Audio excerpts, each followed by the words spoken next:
RMC, c'est déjà demain. Et c'est déjà demain avec Frédéric Simotel. Ça va, Frédéric? Ça va très bien, Jean-Jacques. Explosion du e-commerce. C'est tout le secteur de la logistique avec cette explosion qui est bouleversée. Évidemment, on voit d'immenses hangars d'ailleurs poussés partout. Un secteur avec beaucoup de manipulations, de tâches difficiles, répétitives, fatigantes.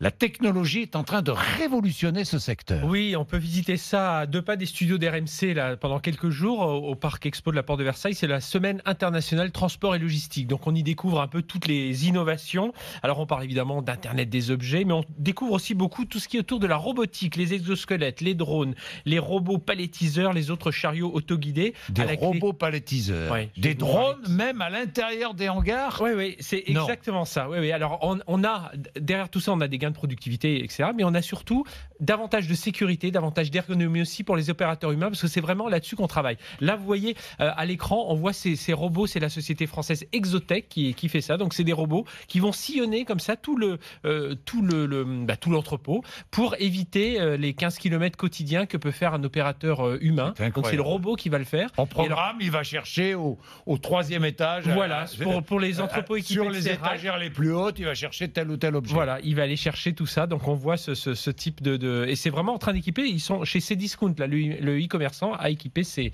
entrepôts de tels robots. Alors les drones, eux, viennent en aide aux logisticiens pour faire les inventaires. Oui, et bien de la même façon, quand il faut faire des inventaires dans ces immenses entrepôts, il faut mettre des nacelles, il faut que les humains montent, il faut aller jusqu'en haut. Et bien là, c'est des drones. Donc l'opérateur va piloter ça directement depuis sa tablette et le drone va aller scanner, lire chacune des images. Donc va récupérer tout un tas d'informations. Et donc ça réduit par 3, par 4 les temps de stockage. Et là, ce sont des choses... On est dans le groupe L'Oréal, dans des entrepôts de cosmétiques, est en train d'utiliser ce type d'appareil, de drone. La filière française est très performante. La filière française est plutôt performante. Et en plus, aujourd'hui, avec le e-commerce, comme on veut rapprocher les entrepôts des grandes zones urbaines, eh bien, c'est de l'emploi relocalisé aussi au niveau des grandes agglomérations. Oui, encore une fois, au niveau des grandes agglomérations. Souvent.